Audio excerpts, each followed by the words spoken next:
Hey everyone, I'm a scout from Christ United Methodist Church, and today we're going to be reading Harold and the Purple Crayon by Crockett Johnson.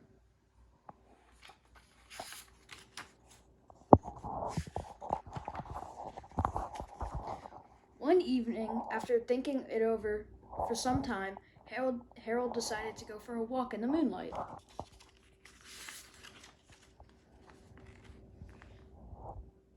There wasn't any moon, and Harold needed a moon for a walk in the moonlight, and he needed something to walk on.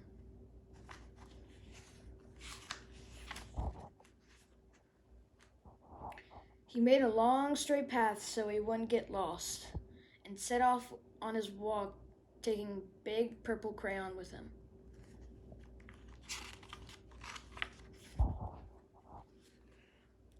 But he didn't seem to be getting anywhere on the straight path, so he left the path for a shortcut across a field and the moon and went with him.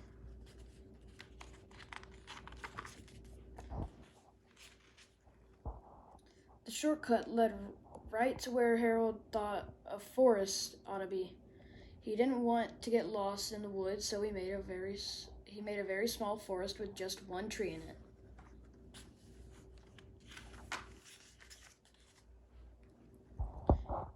It turned out to be an apple tree. The apples would be very tasty, Harold thought, when they got red.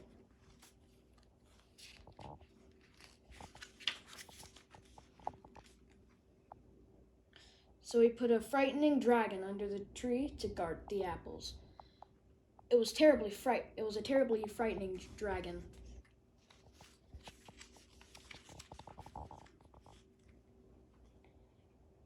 If it even frightened Harold, he backed away. His hand holding the purple crayon shook.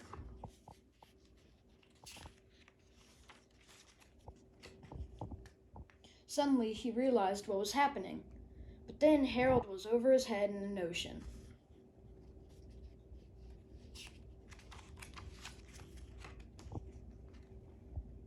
He came up thinking fast, and in no time he was climbing aboard a trim little boat.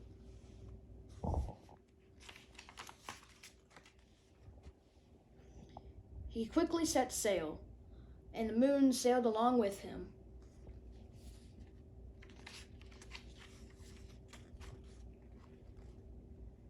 After he had sailed along enough, Harold made land without much trouble. He stepped ashore on the beach, wondering where he was.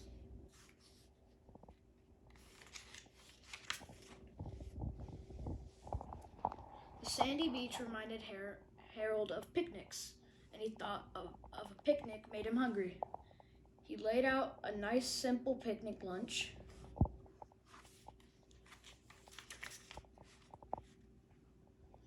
There was nothing but pie, but there were all 9 kinds of pie that Harold liked best.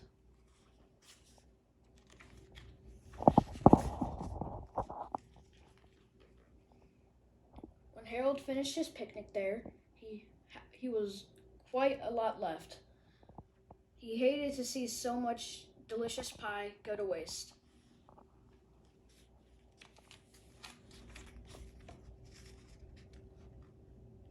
So Harold left a very hungry moose and a deserving porcupine to finish it up, and off he went, looking for a hill to climb to see where he was.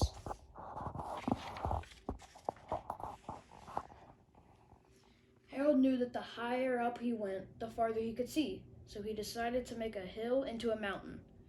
If he went high enough, he thought, he could see the window of his bedroom.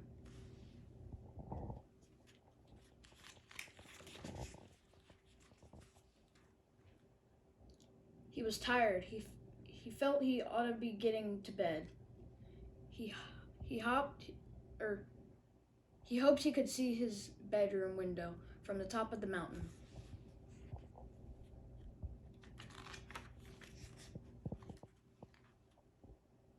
But as he looked down over the other side, he slipped, and there wasn't any other side of the mountain. He was falling in thin air.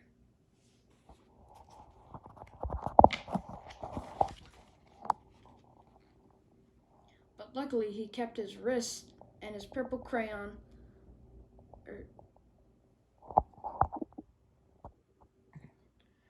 But luckily he kept his wits and his purple crayon. He made a balloon and he grabbed onto it.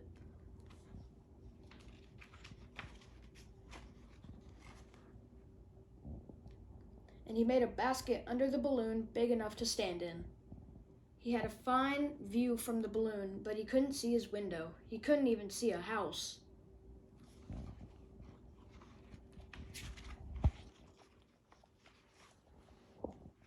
So he made a house with windows, and he landed the balloon on the grass in front of the yard.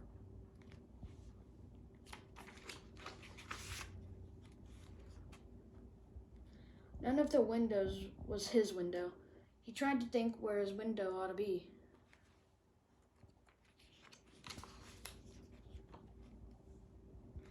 He made some more windows. He made a big building full of windows.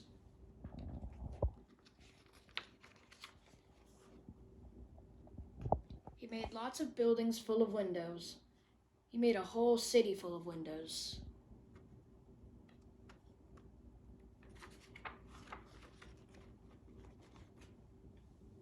But none of the windows was his window. He couldn't think where it might be.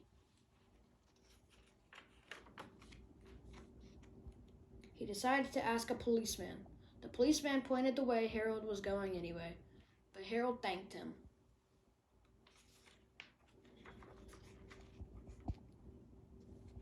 And he walked along with the moon, wishing he was in his room in bed. Then suddenly Harold remembered. He remembered where his bedroom window was. When there was a moon, it was always right around the moon.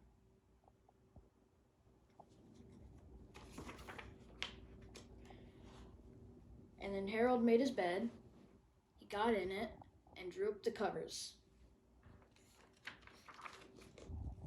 The purple crayon dropped on the floor and Harold dropped off to sleep.